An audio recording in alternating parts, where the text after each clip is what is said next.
I know you're a fan of this. Lessons, the season 6 episode featuring Picard and one Lieutenant Commander Daren. Yeah, this was on my list too. Okay, I have an alternate, so don't worry. No, I've got alternates as well because Good. there might be some crossover between you and I. But essentially, this is the one where a new head of stellar cartography joins the Enterprise D.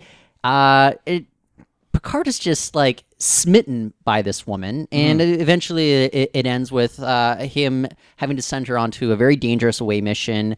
Very few survivors come back. He's pretty much convinced she's gone until she transports back to the ship at the last minute, and they decide, I just can't do this. I'm going to be compromising both my feelings for you and my integrity as a commander if I can never send you on a dangerous away mission, which I have to do as a commander.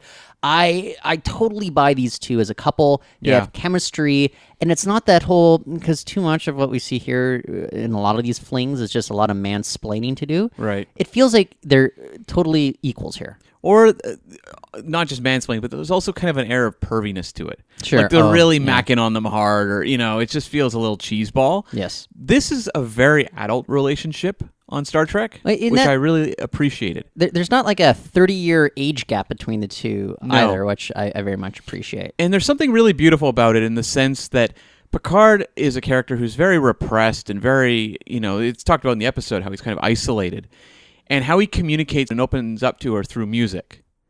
And I think that is one of the genius touches of this episode. One of the probably the greatest episode of it is when they're playing that music from The Inner Light.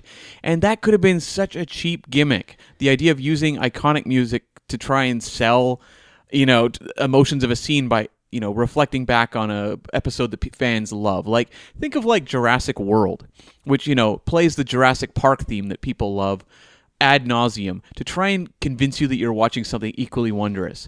Had this episode failed and been bad, the music would have been really egregious. It's a miracle that they managed to not only like take an iconic piece of music and reuse it, but also kind of recontextualize it and add to it in a way that I think gives it maybe even a bigger impact. Yeah, I think if it was a bad episode, then I think that would have actually diminished the legacy of The Inner Light as well. Yeah. Have you ever seen Picard more vulnerable than at that moment that he decided to share with Lieutenant Commander Daren his own experience on that planet from The Inner Light? No, not at all. And I think what I like about this character, of the Daren character, is that she feels like a character that Picard would mesh well with. Like, I know a lot of fans really like Vash, especially because Captain's Holiday is a really fun episode. Yeah.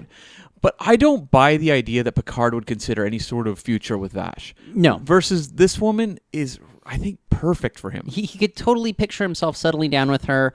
And I do like the fact that it's not a woman who instantly finds herself enamored with like the brilliance that is Jean-Luc Picard. Like, she pushes back against him. I love their introduction to her where he opens the door and she's like, get in or get out. Yes. And it's like, oh, okay. She's very season 1 Picard.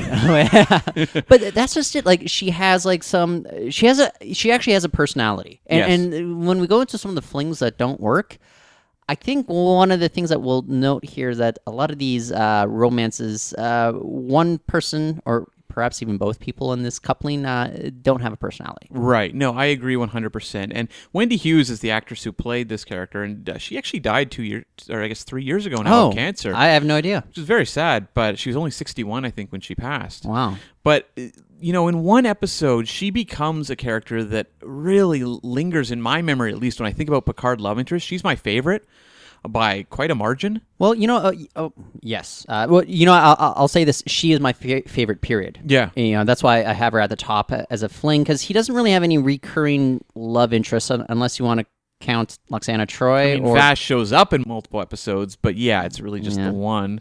But what about this? I'll propose this to you. I remember the carousel scene in Star Trek Generations. Sure.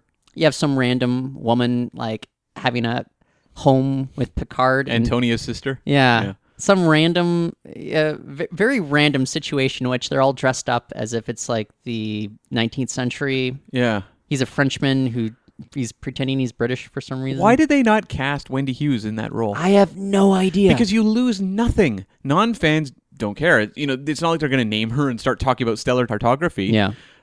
it's like the Antonia thing. You lose nothing by just throwing in a name there. Does she have a real expensive like payday coming to her? Was she going to be demanding like millions upon millions? I don't know. I don't think so. The one moment I was a little iffy on in this episode, I'm curious what you thought, was there's a point where she's talking to Crusher about Picard's music, and Crusher comes off as jealous, and I didn't know how I felt about that. Yeah, okay, but and this is why I think the Picard Crusher kind of potential romantic couple, it's always been fascinating to me because you always get the sense that there's kind of this romantic tension between the two of them, but you just don't ever go there. Yeah, and I can get that sense from Crusher.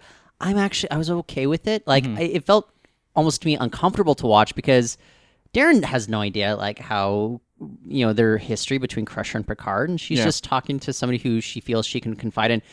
Mere moments ago, Crusher was saying, "Oh, I like that Lieutenant Commander Daren."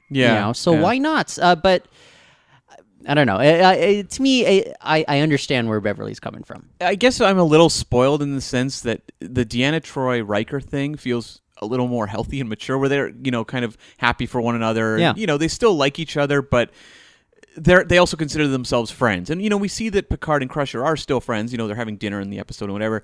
So I don't mind, I guess, the sense that maybe Crusher is a little bit kind of like, oh, but it's the fact she so visibly displays it. Sure. That I find a little bit, I don't know, off-putting. Okay, but the big difference here, though, is that Riker and Troi, they were a couple at one point. Right. You know what? I know they heavily hinted that maybe Wes was Picard's son. And then they completely dropped that. Yeah. But I don't know. In your own mind, do you picture Picard and Crusher at one time being together? I mean, the episode Attached does a really good job of convincing me that it would have worked. Yeah. And I guess they were together in an alternate future, possibly. All good things. Yeah. But through the series, no, not really. But what about prior to Encounter at Farpoint? Because they were hinting at that. Do you think that maybe something happened right around the time she was seeing Jack Crusher or something? I never really felt like anything happened. No? Maybe there was some attraction, but I never really got the sense that there was, any fling of the week. Yeah. And I think at this point, I think it's very, very safe to say that Wesley Crusher is Jack Crusher's son. Unfortunately for Jack, yeah. Wow. Okay. This episode raised one question I was curious to you, because we see with a lot of the captains, they have these romances of the week, but duty is ultimately what fulfills them. We see this with Kirk. I don't think there's ever a sense that Kirk feels alone, just being the captain of a starship. Picard, when this episode ends, I'm like, is Picard really happy? I think it's clear that he sacrificed something big in his life to be this captain.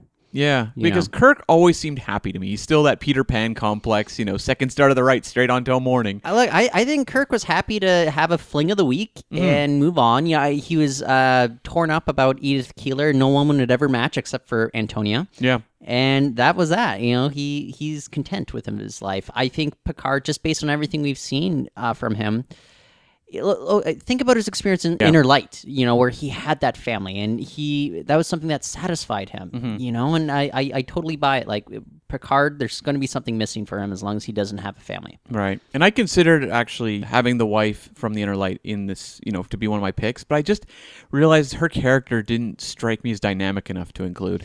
Okay, I did actually have that as a potential pick for mine, and then I realized like the story it didn't revolve so much about their fling of the week, and it was, and I didn't consider that a fling either. True. They were married for 45 years or so. About that. So it was a long-term fling.